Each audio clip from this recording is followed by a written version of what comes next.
I would like to talk to you about the importance of sleeping.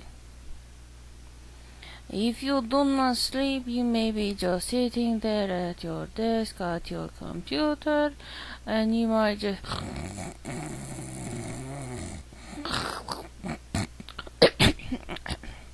what what happened?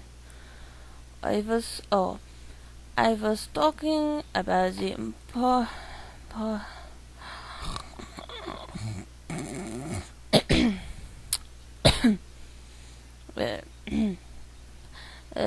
excuse me.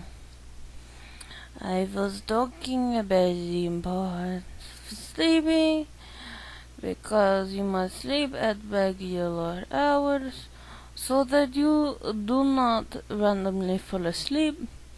People might think you suffer from what is that narcolepsy.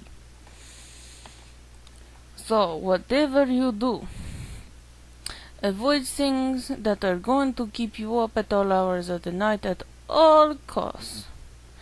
You know what I'm talking about. Yes, that blog TV, which I am watching now as we speak. Dumb blog TV, dumb blog TV. I know I am not a good role model, but I never said I was. So, go to sleep. Go to sleep and whatever you do. People listen to me. Listen to me. Take it from an addict. Addict. Stay away. Stay far away from blog TV. Stay. Oh.